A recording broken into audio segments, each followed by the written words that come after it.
समाचार एक्सप्रेस में आपका स्वागत है। आइए नजर डालते हैं आज की खास खबरों पर।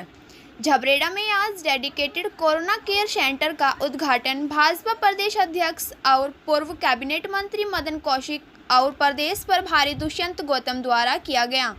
इस मौके पर भाजपा प्रदेश अध्यक्ष मदन कौशिक ने बड़ी बेबाकी के साथ कहा कि भाजपा विधायक और कार्यकर्ता गांव-गांव जाकर लोगों की सेवा में जुटेंगे।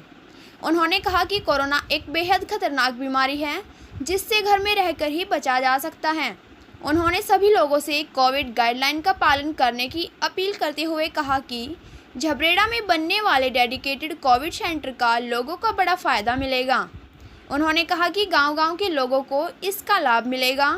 अब झबरेड़ा के लोगों को शहर के हॉस्पिटल के चक्कर काटने नहीं पड़ेंगे। उन्होंने कहा कि कुछ विपक्षी पार्टियां कोरोना को लेकर राजनीति कर रहे हैं, लेकिन भाजपा सरकार कोरोना को लेकर बेहद गंभीर है। यही कारण है कि सरकार के प्रयास से लोगों को बड़ी राहत मिली है।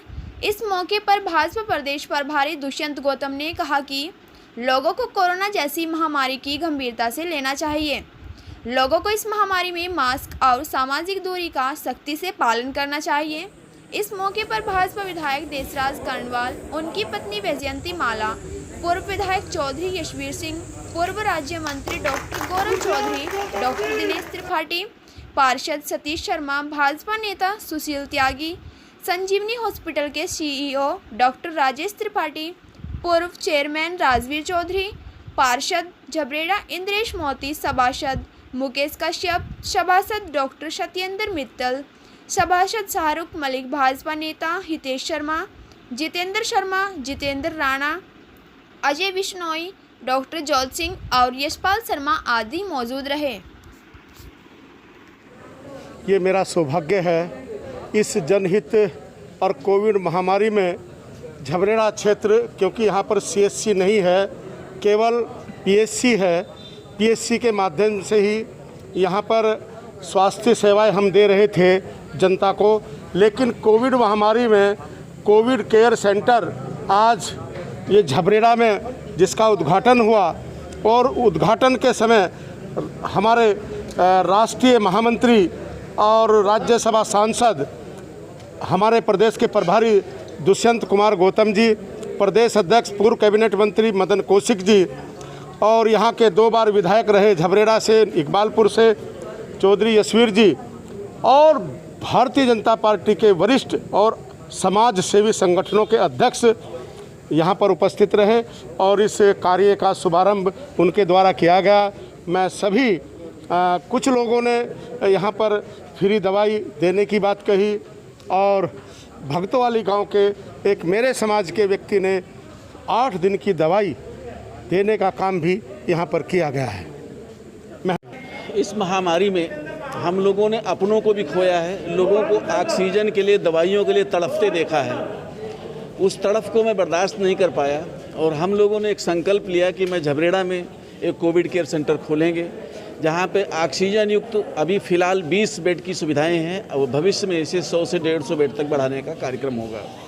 ईश्वर से प्रार्थना है कि, और आप लोगों से अनुरोध है कि हमको संबल दें, बल दें, हम इस कार्यक्रम को आगे बढ़ा पाएँ, जनसेवा में अपनी भागीदारी दे पाएँ, लोगों को स्वस्थ करें, उनके स्वस्थ रहने में अपना सहयोग दें। आप सबसे अपेक्षा है। अभी 20 बेड यहाँ शुरू किए गए हैं, जो सब बेड पे पूरा ऑक्सीजन सिलेंडर लगे हुए हैं, सारे बेडों पे जो है पूरी व्यवस्थाएं हैं, और लगभग 35 स्टाफ हमारा कार्यरत रहेगा यहाँ पर, चिकित्सकों समेत। ये हमारा एक सीसीसी सेंटर बना है। विधायक जी के ने काफ़ी मेहनत किया है, और हमारे जो डॉक्टर हैं यहाँ त्रिपाठी जी, उनका काफ़ी मेहनत नहीं है। इस क्षेत्र के लिए काफ़ी अच्छा हुआ है, और लोगों को जैसे दूर दूर जाना पड़ता था ऑक्सीजन के लिए, जो कोविड पेशेंट थे या उनको भर्ती करने में दिक्कत आती थी, यहाँ चाहे रुड़की साइड में भर्ती होना पड़ता था या फिर हरिद्वार के लिए जाना पड़ता था, या नॉर्मल जो पेशेंट थे जिनको ज़्यादा सिम्टम नहीं थे उनके लिए होम आइसोलेशन था। लेकिन यहाँ कुछ सस्पेक्टेड केस भी होंगे, सांस लेने में दिक्कत आ रही होगी, या पॉजिटिव केस होंगे जो मॉडरेट होंगे। मॉडरेट मतलब थोड़ा बीमार होंगे, नॉर्मल नहीं, एसिम्प्टोमेटिक नहीं, तो उनको यहाँ भर्ती किया जाएगा और अच्छे से उसका देखभाल किया जाएगा। उसके लिए विधायक जी का बहुत धन्यवाद देना चाहते हैं। यहाँ हॉस्पिटल प्रबंधक को बहुत धन्यवाद देना चाहते हैं कि इस क्षेत्र के जनता के लिए काफ़ी अच्छा काम है, एक सराहनीय काम है। और ये झबरेड़ा जो पड़ता है काफ़ी बाहर पड़ता है, ये आउटर एरिया है, और यहाँ अगर हमारा इस तरह का डेवलपमेंट शुरू। देखिए, सबसे पहले तो इस क्षेत्र में कोई भी ऐसा अस्पताल नहीं था कि जहाँ पर कोरोना के मरीज हमारे आ सके। दूसरा, ब्लैक फंगस का भी हमारे यहाँ आपदा की स्थिति आ गई है। तो इस सेंटर खुलने से पूरे क्षेत्र को लाभ होगा।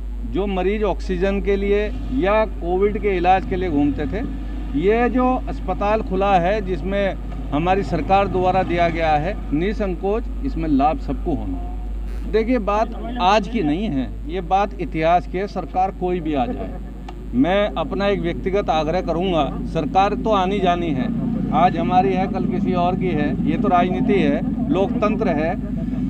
अस्पताल और स्कूल सरकारी जो भी हो उसका अपग्रेडेशन होना बहुत ज़रूरी है, जिससे एक आम जनमानस को उसका फ़ायदा मिले। देखिए, इस तरह नहीं होता, क्योंकि आपदा जब आती है उसी के बाद उसके समाधान निकलते हैं। अभी कोरोना किसको पता था कि कोरोना एक बीमारी आएगी, एक वायरस आएगा? आज आया है, आज तैयारी शुरू हुई है। कल को पहाड़ में, जैसे पहाड़ में जाते हैं, एक आपदा एक रास्ते पे आ जाती है तो रास्ते की सफाई तभी होती है, पहले से बुलडोजर खड़े नहीं किए जाते। अब धीरे धीरे परिवर्तन आएगा। अपने विश्वास के साथ, अपने सरकार के विश्वास के साथ मैं यही आप लोगों को बता पाऊँगा कि भविष्य आने वाला है कि जब हेल्थ केयर सेंटर और शिक्षा में हमारी सरकार बहुत काम करेगी। मंत्री जी, क्या मानते हैं कि इन की लापरवाही? देखिए, दो चीज़ हैं, ये शायद तालमेल की आपस में कमी भी हो सकती है, और नगर पंचायत झबरेड़ा को प्रस्ताव दे देना चाहिए। बाकी काम शासन से कराने का काम जो है माननीय विधायक का है। ये तो सौभाग्य है आज हमारा कि हमारे चेयरमैन साहब भी भारतीय जनता पार्टी के हैं, विधायक भी भारतीय जनता पार्टी के हैं, और सांसद भी भारतीय जनता पार्टी के हैं, और सरकार भी हमारी भारतीय जनता पार्टी की। तालमेल तो देखो, ऊपर जो नेतागण हमारे बैठे हैं, जो हमारे हेडमास्टर पार्टी के बैठे हैं, चाहे प्रदेश अध्यक्ष हैं, चाहे मुख्यमंत्री, चाहे प्रभारी जी हैं, जब उनका चाबुक चलेगा तो अपने आप तालमेल बनता चलेगा। देखिए, कभी कभी ऐसा होता है कि व्यवस्था के अनुरूप चीज़ों में, क्योंकि पूरे प्रदेश में कहीं ना कहीं ऐसा होता है, जब परिवार बड़ा होता है तो हर की डिमांड पूरा करने में समय लग जाता है। कभी किसी की डिमांड जल्दी पूरी हो जाती है, किसी की देर में होती है, लेकिन डिमांड पूरा होना ये एक बहुत बड़ी बात है। क्या वजह रही? देखिए, कोरोना का काल चल रहा है, हर आदमी, हर जनमानस परेशान है, और कहीं ना कहीं जिन लोगों ने, जो मैंने वीडियो के माध्यम से देखा, जो टिप्पणी हुई वो एक परेशानी में हुई टिप्पणी। एक आदमी ने परेशान होकर कहीं पीड़ा अपनी जाहिर करी, सिर्फ जो शब्द शैली थी वो असंसदीय थी। विरोध करने के तरीके और हैं, आप उनके विरोध संसदीय रूप में करते, जो एक लोकतंत्र में किए जाते हैं, तो अगर भाषा शैली अच्छी होती और विरोध होता तो उसमें कोई दिक्कत नहीं। उनके खिलाफ का निजी मामला है माननीय विधायक जी का और उन लोगों का, और कानून अपना काम कर रहा है। अगर उसमें कानून को लगता होगा कि कानूनी रूप में जो सही है उस पर कानून काम करेगा। हमारी सरकार किसी के दबाव में काम नहीं करती है। मंत्री जी, एक वीडियो किस तरह से लोग विरोध कर रहे हैं? देखिए, अभी आपके वीडियो के बारे में कहूँ, एक शेरपुर के नेताजी हैं जो कांग्रेस के टिकटार्थी हैं। मेरे ख्याल से आप मीडिया कर्मियों के द्वारा ही उनका इंटरव्यू लिया गया। उन्होंने एक करा, जो कांग्रेस पार्टी के हैं, वो क्योंकि विपक्ष से हैं तो बदनाम तो करेंगे ही, मौका चूकता ही नहीं है विपक्ष। लेकिन मैं उनसे पूछना चाहूँगा कि उन्होंने कितनी उपलब्धियाँ करी, कि अपनी जेब से उन्होंने 2 रुपये के मास्क भी बंटवाए हैं यहाँ पर। ये तो कहने की बात है, वो भी मेरे परिवार के हैं, कोई मेरी उनसे लड़ाई नहीं है। लेकिन आरोप लगाने की जगह इस टाइम काम करने का टाइम है, राजनीति करने की जगह इस टाइम जन सेवा करने का टाइम है।